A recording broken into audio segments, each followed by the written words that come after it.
Tu as décidé de venir travailler en Italie cet été et de pouvoir améliorer ton italien? Alors cette vidéo est faite pour toi. Je vais essayer de te donner les quelques conseils pour pouvoir décrocher ton job cet été et pouvoir vivre la vie à l'italienne.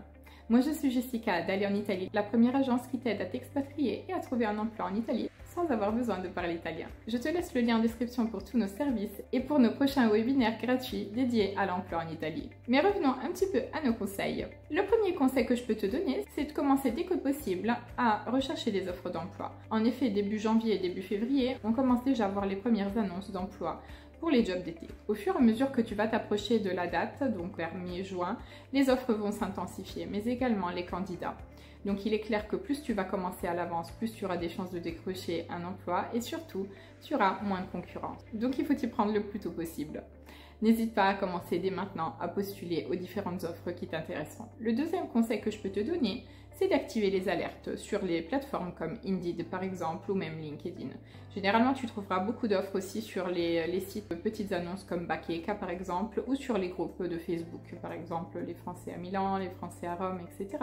Il y a énormément de groupes en fonction des régions et généralement, il y a des offres qui, à l'approche de l'été, sont publiées dans ces groupes-là. Donc n'hésite pas à rester informé et surtout activer les alertes quand c'est possible de façon à pouvoir te donner un petit coup de main et pouvoir être parmi les premiers à visionner les offres. Troisièmement, commence à préparer ton CV en italien ainsi qu'un petit mot d'accompagnement, un petit mail en italien qui pourra accompagner ta candidature pour expliquer que tu souhaites trouver un emploi cet été et donner les dates de ta disponibilité ainsi que le type d'emploi que tu souhaites exercer. Généralement pour les jobs d'été, il sera aussi facile de rentrer en contact avec le recruteur de façon assez simple. Parfois sur les sites comme Bakeeka, on verra des numéros donc où ils disent de les contacter directement via WhatsApp ou à travers un email. Donc c'est clair que les bars, les restaurants, disons toutes ces structures-là, peuvent te proposer directement de les contacter à travers leur numéro. Donc n'hésite pas déjà à préparer ta candidature en italien pour pouvoir te donner plus de chances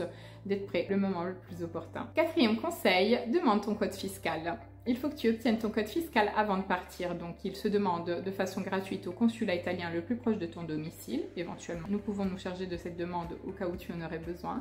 Et avec ce code fiscal, donc tu auras la possibilité d'avoir un contrat de travail et on te le demandera à peu près pour toutes les démarches administratives en Italie. Donc pour travailler en Italie, il faut ce code fiscal. Et généralement, quand tu en fais la demande, tu te dis que tu peux le recevoir dans un délai de 30 jours. Donc à savoir que selon les moments de l'année, il peut être plus ou moins simple de le demander. C'est un formulaire à remplir et à renvoyer directement au consulat avec ta pièce d'identité. Si tu es dans l'urgence et que tu as besoin d'un code fiscal, nous pouvons nous charger de cette demande. Par la même occasion, il est important d'ouvrir un compte bancaire italien. Donc généralement, pour travailler en Italie, il faut un compte bancaire italien pour pouvoir recevoir son salaire. Donc après, il est possible qu'on te propose toutes sortes de choses, comme par exemple de te payer en espèces directement. Donc si disons le montant est pas très élevé, mais disons dans l'ordre des choses, il est important d'avoir un compte italien.